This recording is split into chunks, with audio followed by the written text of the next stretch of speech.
పాకిస్తాన్ తరఫున ఈ రోజు బీటింగ్ రిట్రీట్ కు ప్రజలను ఎక్కువ సంఖ్యలో వచ్చారు, ఎక్కువ సంఖ్యలో కూడా అనుమతించారు. కాబట్టి అక్కడ భావోద్వేగాలు ఎక్కువగా ఉన్న సమయంలో వాటి మధ్య నుంచి ఈ యొక్క ఏదైతే అభివృద్ధిను బయటకు తీసుకురావడం మంచిది కాదు అన్న ఉద్దేశం అధికారులు ఆయన్ను అక్కడే నిలిపివేసినట్లుగా తెలుస్తుంది. మరికొద్ది సేపట్లో ఇప్పుడే బీటింగ్ రిట్రీట్ కార్యక్రమం కూడా ముగిసిపోయింది.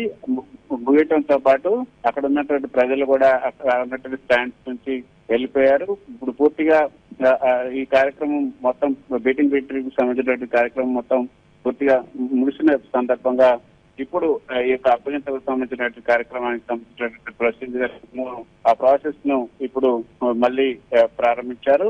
ఇప్పుడు అధికారికంగా ఇప్పుడు భారత్ కు అప్పగించే కార్యక్రమం ప్రారంభమైంది.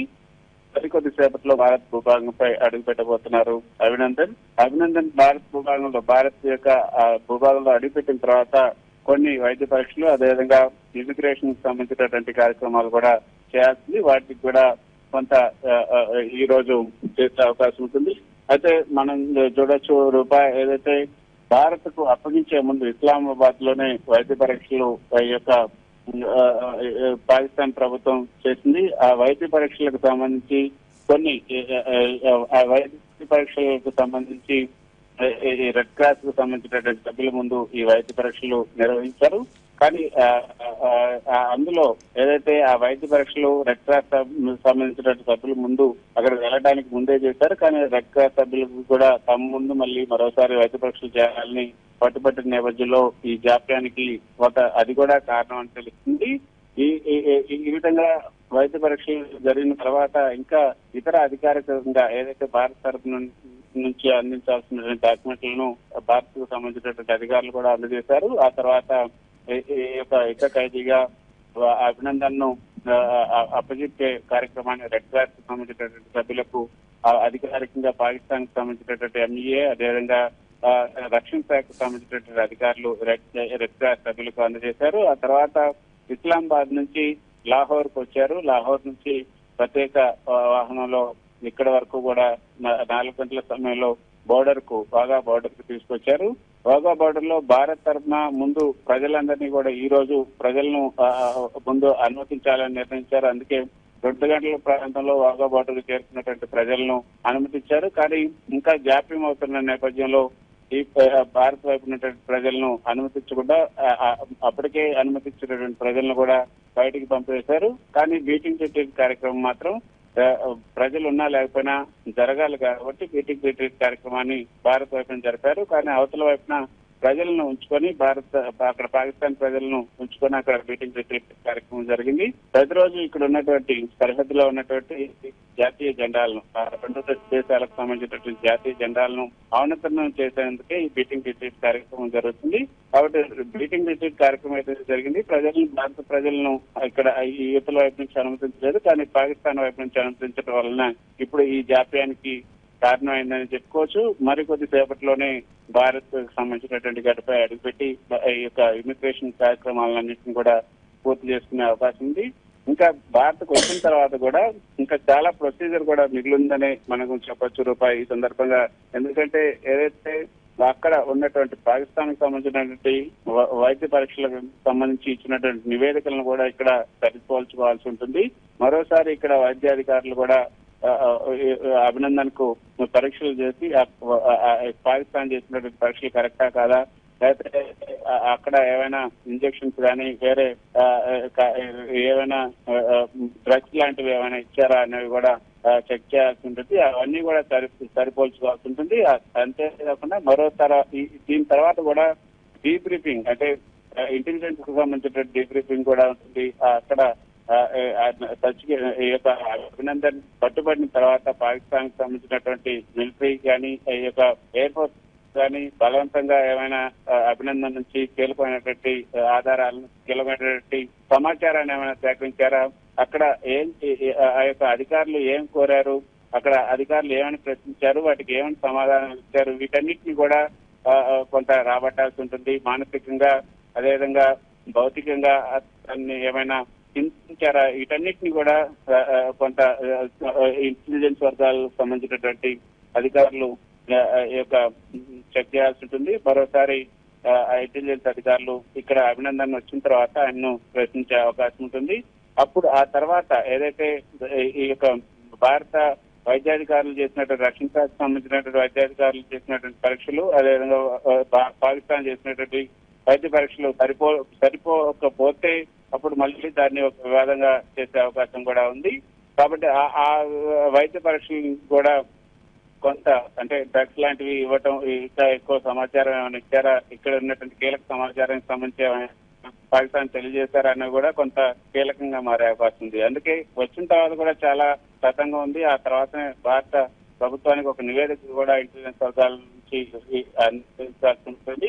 ఈలోగా అంటే ఇప్పుడు చాలా జాప్యమైంది కాబట్టి ఈ యొక్క కార్యక్రమాలని ఈ రోజు చేస్తారా, లేకపోతే ఈ రోజు కుటుంబ సభ్యులకు చూపించడం, అంటే ఈ రోజు కుటుంబ సభ్యులు కూడా చూడటానికి నిన్ననే ఢిల్లీ నుంచి ఇండిగో విమానంలో చెన్నైకి వచ్చారు, చెన్నై నుంచి ఢిల్లీకి వచ్చారు. ఢిల్లీ నుంచి ఈ రోజు ఉదయం ఇక్కడ అమృత్సర్ కూడా చేరుకున్నారు. కానీ అమృత్సర్ నుంచి వాఘా బోర్డర్ కు కూడా వాళ్ళు ముందు 1 గంట సమయంలోనే రావాలనుకున్నారు. కానీ ఈ యొక్క జాప్యం అవుతున్నందువల్ల వాళ్ళు అమృత్సర్ లోనే ఒక ప్రభుత్వ పోటీలో ఉండాల్సి వచ్చింది. ఇప్పుడు నేరుగా ఇప్పుడు ఈ యొక్క కార్యక్రమం, ఇమిగ్రేషన్ కార్యక్రమం అంతా పూర్తయిన తర్వాత నేరుగా అభినందన్ ను కుటుంబ సభ్యుల దగ్గరికి తీసుకెళ్తారా, లేకపోతే వేరే ఏదైనా రహస్య ప్రాంతానికి తీసుకెళ్తారని మాత్రం ప్రస్తుతం ఇంకా సీక్రెట్ గానే ఉంచారు. ఆ యొక్క సమాచారాన్ని మాత్రం అధికారులు బయటపెట్టలేదు. కానీ మరో విషయం ఈ రోజు అసలు అభినందన్ సంబంధించినటువంటి విజువల్స్ ను బయటకు ఇవ్వకూడదు. ఆ అభినందన్ సంబంధించిన విజువల్స్ ను మీడియాకు చిక్కకుండా చేయాలని ఇక్కడ అధికారులంతా మొదటి నుంచి కూడా ప్రయత్నం చేశారు. ఇప్పుడు ఇక్కడ కొంత ఉద్రిక్త వాతావరణం అయితే నెలకొంది. ఈ రోజు ఉదయం నుంచి కూడా అభినందన్ ను చూసి అభినందించి అభినందన్ కు పూలమాలతో సత్కరించి అభినందన్ ను మేళతాళాలతో ఊరేగింపుగా తీసుకెళ్లాలని పెద్ద ఎత్తున ఈ రోజు ఉదయం నుంచి ఈ కూడా వేలాది మంది ఈ బోర్డర్ లో ఉన్నటువంటి గ్రామాలకు సంబంధించినటువంటి ప్రజలు కూడా వచ్చారు. అభినందన్ చూపినటువంటి తెగువ, సాహసం ఏదైతే ఉందో వాటన్నిటినీ ప్రత్యక్షంగా అభినందన్ కలిసి అభినందించాలని కూడా అందరూ ఇక్కడికి వచ్చారు. పిల్లలు, పెద్దలు, వృద్ధులు, మహిళలు అనేక మంది ఇక్కడికి వచ్చారు. కానీ ఇప్పుడు జాప్యం అవుతున్న కొద్దీ వాళ్ళలో కొంత అసహనం కూడా పెరిగిపోతుంది. కొంతమంది అయితే అనుమానాలను కూడా వ్యక్తం చేశారు. అసలు నిజంగా తీసుకొచ్చారా లేదా, నిన్న సార్ చెప్పినటువంటి మాట నిలబెట్టుకుందా లేదా అన్న అనుమానాలను కూడా కొంతమంది ఇక్కడ లేవనెత్తారు. కానీ ఈ రోజు ఐఏఎస్ సంబంధించినటువంటి అధికారులు ఇక్కడికి వచ్చినటువంటి అభినందన్ ను రిసీవ్ చేసుకోవడానికి కూడా ఇక్కడికి వెళ్లారు. ఎయిర్ వైస్ మార్షల్ చీఫ్ ఎవరైతే ఉన్నారో ప్రభాకరన్ అభినందన్ ను రిసీవ్ చేసుకోవడానికి ఐఏఎస్ తరఫున తన బృందంతో ఈ రోజు 4:30 గంటల సమయంలోనే వాఘా బోర్డర్ కూడా చేరుకున్నారు. మొత్తానికైతే ఇక్కడికి అభినందన్ వాఘా బోర్డర్ కి అయితే చేరుకున్నారు. ఇంకా ఫార్మాలిటీస్ ఏవైతే ఉన్నాయో, అప్పగింతకు సంబంధించిన ఫార్మాలిటీస్ ఉన్నాయో జాప్యం అవుతున్నటువంటి ఏ క్షణంలో అయినా అభినందన్ ఈ యొక్క వాఘా బోర్డర్ నుంచి బయటకు వచ్చే అవకాశాలు ఉన్నాయి. దానికి సంబంధించినటువంటి కాన్వాయ్ అయితే సిద్ధం చేసించారు. గత 2-3 గంటల నుంచి ఈ కాన్వాయ్ సిద్ధంగా ఉంది. అంబులెన్స్ తో పాటు ఇతర కాన్వాయ్ అన్నింటినీ కూడా సిద్ధం చేసించారు. మరి కొద్దిసేపట్లోనే ఈ అభినందన్ బయటకు వచ్చే అవకాశాలు ఎక్కువగా ఉన్నాయి. రూపా, కృష్ణ, అభినందన్ ఆరోగ్య పరిస్థితికి సంబంధించి కావచ్చు, సో తీసుకువచ్చినట్టు ధృవీకరించడానికి కావచ్చు, ఎయిర్ మార్షల్స్ ఎవరైనా మీడియాతో మాట్లాడే అవకాశాలు కనిపిస్తున్నాయా? రకంగా ప్రెస్ మీట్ కి సంబంధించి ఏమైనా మీడియాకి ఇన్ఫర్మేషన్ అందిందా?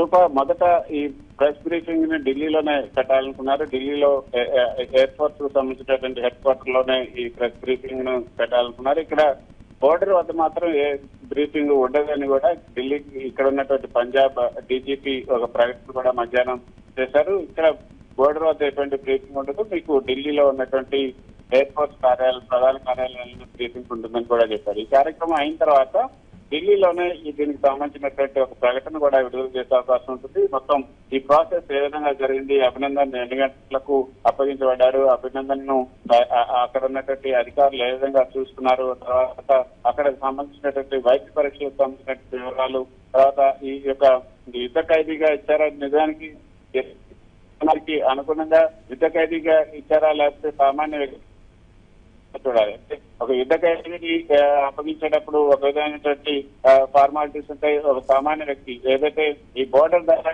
అవతలకి వెళ్లే వ్యక్తులు ప్రతిరోజు కూడా పంజాబ్ కు సంబంధించినటువంటి బోర్డర్ లో ప్రతిరోజు సామాన్య వ్యక్తులు అటువైపు వెళ్తూ ఉంటారు. అంటే మనకు మాత్రమే ఇక్కడ ఈ బోర్డర్ లో పంజాబ్ లో కంచె ఉంది, కానీ అవతల వైపు కంచె అసలు లేనే లేదు. పాకిస్తాన్ కి సంబంధించినటువంటి బోర్డర్ లో మన వైపు అయితే ఎంత పకడ్బందీగా కంచె ఉన్నప్పటికీ అవతల వైపు కేవలం తెల్లరాళ్ళు మాత్రమే అక్కడక్కడ గుర్తు కోసం, అంటే ఇది మా బోర్డర్ అని గుర్తు కోసం చెప్పేందుకు మాత్రమే ఒక తెల్లరాళ్ళు నిలువైపు రాళ్ళు మాత్రం పాతిపెట్టారు. అక్కడ కంచె లాంటిది మన భారత్ లో ఉండేటువంటి సరిహద్దులో ఉండేటువంటి కంచె అక్కడ ఉండదు.